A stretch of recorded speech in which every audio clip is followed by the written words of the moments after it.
দুঃখের বিষয়, বাংলাদেশের অনেক ভোট কেন্দ্রে আমরা লক্ষ্য করেছি ধানের শীষের ভোট আর গণভোটে না ভোট সমান সংখ্যক এসেছে।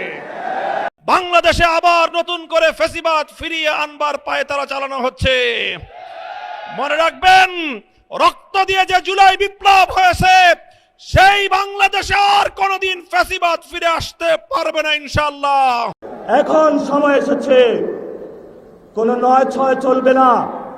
সংস্কারে জনগণে যে হ্যাঁ ভোটে ম্যান্ডেট দিয়েছে, দ্রুত বাস্তবায়ন করতে হবে। আসসালামু আলাইকুম ওয়া রাহমাতুল্লাহ। দিনের দাওয়াত মিডিয়া থেকে সকলকে স্বাগত।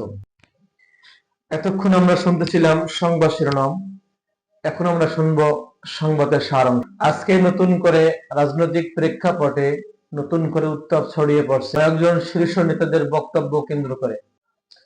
বাংলাদেশ জামাত ইসলামী নেতা মিয়া গোলাম পরোয়ার তার বক্তব্যের মাধ্যমে বর্তমান রাজনৈতিক প্রেক্ষাপট তুলে ধরেছেন। অন্যদিকে খেলাফত মজলিসের নেতা মৌলানা মামুনুল হক তিনিও তার বক্তব্যের মাধ্যমে কড়া সমালোচনা করেছেন। ভিডিওগুলো দেখি, নেতারা তাদের বক্তব্যে কি তারা বলতে চাচ্ছে, মানুষকে তারা কি বুঝাচ্ছে। চলুন আমরা ভিডিওগুলো দেখে আসি। দুঃখের বিষয়, বাংলাদেশের অনেক ভোট কেন্দ্রে আমরা লক্ষ্য করেছি ধানের শীষের ভোট আর গণভোটে না ভোট সমান সংখ্যক এসেছে। 500 ধানের শীষ 500 না, 1200 ধানের শীষ 1200 না। তাতে বোঝা যায় সিন্ডিকেট করে বিএনপির আভ্যন্তরীণ ভাবে গণভোটে না ভোটের পক্ষে তারা ক্যাম্পেইন করেছে। তা না হলে ধানের শীষের ভোট আর নায়ের ভোটের সংখ্যা এক হয় কি করে? ডেন্টিস্টের পরামর্শ নাও নতুন কোলগেট অ্যাক্টিভ সল্ট। নির্বাচনে যে অনিয়ম হয়েছে, ফলাফল তৈরিতে, ফলাফল ঘোষণায়, প্রিজাইডিং পোলিংরা যখন ব্যালট গণনা করেছেন, সম্প্রচার হচ্ছে একের পর এক ফলাফল। হঠাৎ সম্প্রচার বন্ধ করে কি রহস্যের জাল করে বিরোধী দলীয় অর্থাৎ 11 দলীয় ঐক্যের একের পর এক বিজয়ের বার্তাকে থামিয়ে দেওয়া হয়েছে। সেই রহস্য জাতির কাছে প্রকাশ করতে হবে।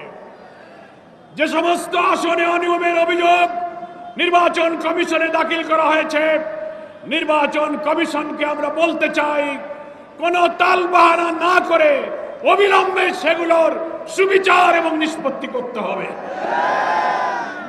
নির্বাচন পরবর্তী সহিংসতায় দেশের মানুষ বিস্মিত। আপনারা এইভাবে ম্যানিপুলেশন করে বিজয়ী হয়েও আপনারা জাতির পরে হামলে পড়েছেন। খুন, সন্ত্রাস, বাড়িঘরে অগ্নিসংযোগ, নির্দয়ভাবে পিটাচ্ছেন, মা বোনদের ধর্ষণ করছেন। সেই দৃশ্য আমাদেরকে আবার ফ্যাসিবাদের চিত্র মনে করিয়ে দিচ্ছে। বাংলাদেশে আবার নতুন করে ফ্যাসিবাদ ফিরিয়ে আনবার পায়তারা চালানো হচ্ছে। মনে রাখবেন, রক্ত দিয়ে যে জুলাই বিপ্লব হয়েছে, সেই বাংলাদেশে আর কোনোদিন ফ্যাসিবাদ ফিরে আসতে পারবে না ইনশাআল্লাহ। প্রকাশ্য নাটক সাজিয়ে সন্ধ্যার পর থেকে সূক্ষ্ম ইঞ্জিনিয়ারিং এর মাধ্যমে টার্গেটকৃত ব্যক্তিদেরকে জাতীয় সংসদে যাওয়ার পথে প্রতিবন্ধকতা সৃষ্টি করা হয়েছে। 12ই ফেব্রুয়ারি মানুষের ব্যালটের অধিকারের সাথে নির্মম তামাশা করা হয়েছে। তর্কিত একটি নির্বাচনের পরবর্তী আজকের এই 11 দলীয় প্রতিবাদ সমাবেশে উপস্থিত সংগ্রামী সভাপতি, সংগ্রামী সমাবেশ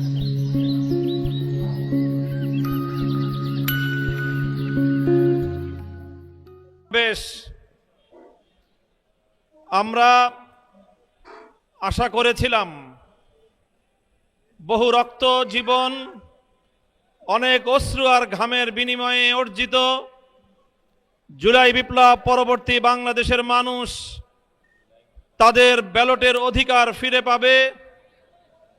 কিন্তু দুর্ভাগ্যজনকভাবে 12ই ফেব্রুয়ারি মানুষের ব্যালটের অধিকারের সাথে নির্মম তামাশা করা হয়েছে। সারাদিন শান্তিপূর্ণ নির্বাচনের প্রকাশ্য নাটক সাজিয়ে সন্ধ্যার পর থেকে সূক্ষ্ম ইঞ্জিনিয়ারিং এর মাধ্যমে টার্গেটকৃত ব্যক্তিদেরকে জাতীয় সংসদে যাওয়ার পথে প্রতিবন্ধকতা সৃষ্টি করা হয়েছে। ডিপ স্টেটের এজেন্ডা বাস্তবায়ন করতে বাংলাদেশের জনগণের অর্থে লালিত প্রশাসন ব্যবহৃত হয়েছে। সিসি, আপনাকে বলতে চাই, আপনার পূর্ববর্তী সিসির পরিণাম থেকে আপনি শিক্ষা গ্রহণ করুন।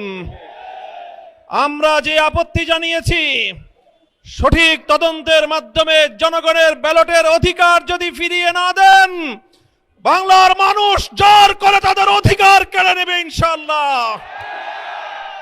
আপনাদের এই প্রহসনের প্রতিবাদ করার পর গোটা বাংলাদেশ জুড়ে আমাদের 11 দলীয় নির্বাচনী ঐক্যের নেতা কর্মী সমর্থকদের উপর যেই পৈশাচিকতা চালানো হচ্ছে, আমাদের বোনদেরকে ধর্ষণ করা হয়েছে, আমাদের মা বোনদের শ্লীলতাহানি শুধু নয়, তাদেরকে শারীরিকভাবে লাঞ্ছিত করা হয়েছে, আমাদের বাড়িঘরে অগ্নিসংযোগ করে বাংলাদেশে আবার নতুন করে ফ্যাসিবাদ ফিরিয়ে আনবার পায়তারা চালানো হচ্ছে।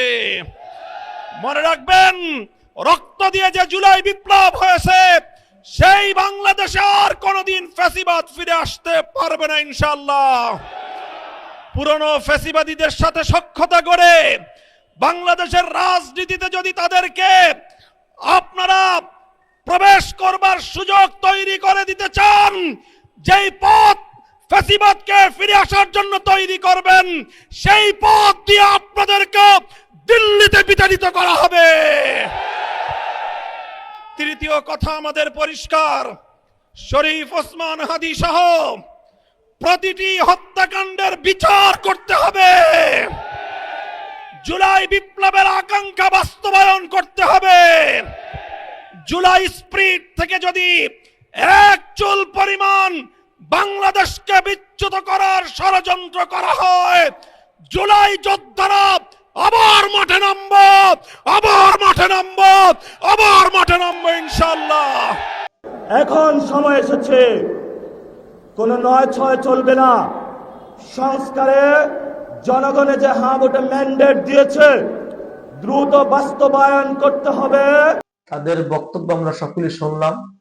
তাদের বক্তব্যের মাধ্যমে আমরা কি বুঝলাম, আমরা সকলে কমেন্ট বক্সে বলে যাব। সকলে ভালো থাকবেন, সুস্থ থাকবেন। আসসালামু আলাইকুম ওয়া রাহমাতুল্লাহ।